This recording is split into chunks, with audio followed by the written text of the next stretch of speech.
करते हैं HDFC bank से रिलेटेड कुछ इंपॉर्टेंट न्यूज़ एंड अपडेट्स के बारे में। दोस्तों आज के दिन की बात करें तो एचडीएफसी बैंक आपको काफ़ी ज़्यादा फोकस में देखने को मिल रहा था।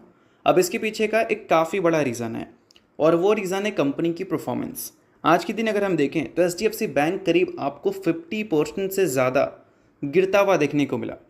अब ये गिरावट बेसिकली वो बोल रहे हैं जो मार्केट में नए हैं, बट अगर गिरावट दिख रही है पोर्टफोलियो में 50% से भी ज़्यादा का, तो इस गिरावट के पीछे का प्रॉपर रीज़न क्या है?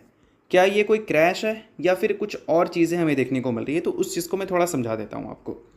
अब देखो दोस्तों, ये जो आपको 50% की गिरावट देखने को मिल रही है, ये एक्चुअल में देखा जाए ना ही गिरावट है और ना ही क्रैश है, ये बोल सकते हैं एडजस्टमेंट है। रिसेंटली कंपनी ने बोनस इशू किया था, उसका एक्स डेट आज के दिन का था और आज के दिन कंपनी बोनस के हिसाब से एडजस्ट हुई है। अब बोनस का जो रेशो था वो 1:1 का रेशो था, यानी कि एक के बदले कंपनी ने एक इक्विटी शेयर देने का फैसला किया था। तो इस वजह से कंपनी 50% एडजस्ट हुई है।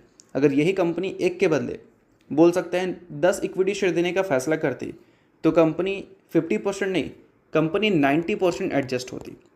तो जिस रेशो में कंपनी बोनस या स्प्लिट देती है उसी हिसाब से एडजस्टमेंट हमें देखने को मिलता है। इस चीज़ को समझ लो। अब जो भी लोग इस बात को लेकर कंफ्यूज हो रहे थे कि इतनी बड़ी गिरावट इतनी बड़ी बैंक में हमें क्यों देखने को मिली, तो क्लियर कर लो, ये कोई गिरावट नहीं है, ये सिर्फ और सिर्फ टेक्निकल एडजस्टमेंट है जब कोई कंपनी बोनस या फिर स्प्लिट जैसे इवेंट ऑर्गेनाइज करती है। अब ये जो टेक्निकल एडजस्टमेंट है, इससे आपके पोर्टफोलियो में गिरावट तो दिख ही रही होगी, तो वो गिरावट बैक टू नॉर्मल कब होगा वो भी मैं आपको समझा देता हूँ। तो देखो दोस्तों, जब कोई कंपनी बोनस देती है तो बोनस की वजह से जो कंपनी का फेस वैल्यू है उसमें हमें कोई भी चेंजेस देखने को नहीं मिलता। अगर स्प्लिट देती है तो कंपनी के फेस वैल्यू में हमें चेंजेस देखने को मिलती है।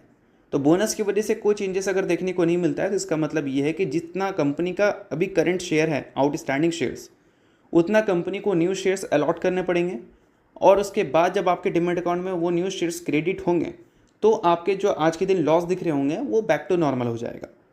अब इसके लिए बेसिकली 1 से 2 दिन का टाइम लगता है, तो आप उम्मीद कर सकते हैं कि थर्सडे या फिर फ्राइडे तक आपके डिमैट अकाउंट में जो भी आज के दिन लॉसेस दिख रही हैं वो लॉसेस बैक टू नॉर्मल हो जाएगा।